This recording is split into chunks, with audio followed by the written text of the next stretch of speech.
On to this story now. South African Breweries has confirmed it's pulling investments worth another 2.5 billion rand from the country. This follows government's third alcohol sales ban in the wake of another COVID-19 surge. The brewer, owned by AB InBev, withdrew a similar amount of spending last year after a 12-week sales ban. The latest amount withdrawn was intended for infrastructure and new equipment. SAB is taking government to court as well to challenge the constitutionality of the third ban.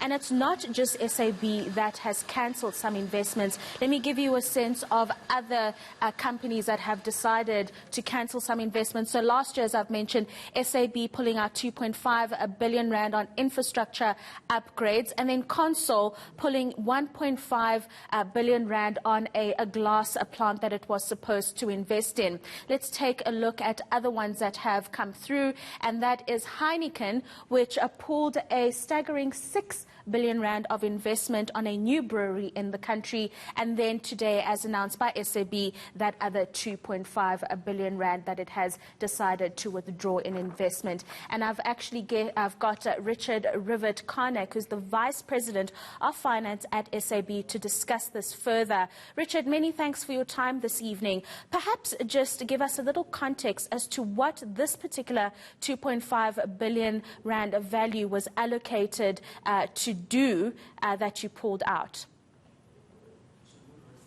Oh, Rofhiwa, and good evening to you and the viewers, and thanks for having me on ENTA. Before I go into the detail around what the capital investment was for, I would just like to highlight that SAB is not ignoring the situation the country is in right now. We see and understand the rise in infections, and we support the government in all of the lawful measures that it has introduced to contain the virus. But we obviously believe that the total ban on the sale of alcohol is an unbalanced response for where we find ourselves right now, and unfortunately goes too far and is not based on the facts in front of the government. Richard, have you... apologies for interrupting you there, but as you say what you say, I'm just wondering, have you ever had any engagement with government when it comes to making decisions around the sale of alcohol? And was there any middle ground that you had reached, or has government simply been making these decisions on their own and you hear it via the wires as the rest of the country? I'll start by saying we've had a lot of engagements with government and have been working since the first ban and the start of the pandemic with both governments, both locally, provincially and nationally, to help with the efforts that have been put in, from provision of sanitizers to granting and donating hospital equipment to Gauteng and the Eastern Cape. Specifically with regard to engagements around the banning of the sale in alcohol, I would have to say there has been minimal consultation on that. We would have liked to have consulted a lot more. We feel that decisions are being made, and we are rather being informed of those decisions, rather being asked to be part of the solutions that could be brought with the industry and with SAB. With SAB, Richard, could you tell us how much you guys have felt the pain as a company because of these bans in figures? Look, the impact has been very significant on SAB. The reality is, in the last financial year, 2020, we had 14 weeks of absolutely no revenue coming in, and so the impact, for us as a business with a very high fixed cost base has been very significant. But more importantly, the impact on the broader industry and the livelihoods that are supported by the industry, that is far more important. The reality is that we have already seen huge job losses, craft breweries shutting down, companies in our supply chain shutting down, huge job losses.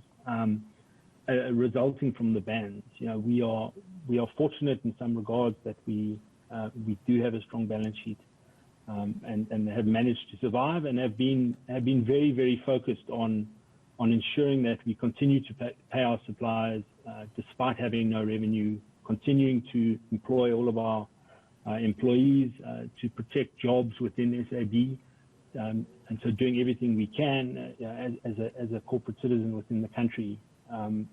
But the truth of the matter is it's not sustainable, and unfortunately we've already seen the impact through the alcohol value chain of these bans, and should they continue, that will only accelerate, sadly.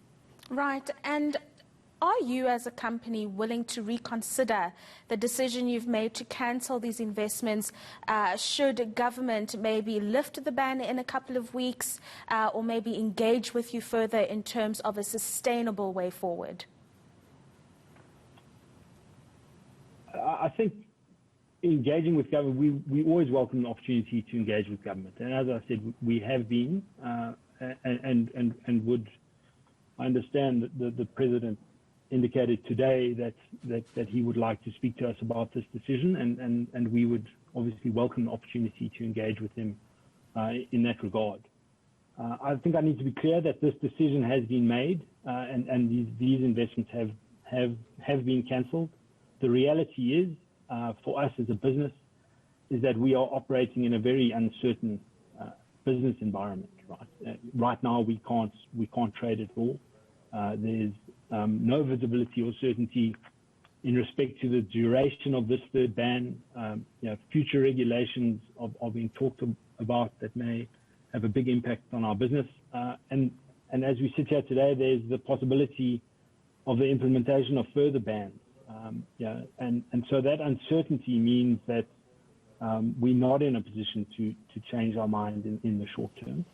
But sure. Clearly, if things improve, if we are allowed to start trading again, if that business certainty comes back, and there's proactive, encouraging engagements with government who can give us long-term commitments about how we can tackle this huge problem together, then once all of those things have happened, I think we would, of course, revisit this decision.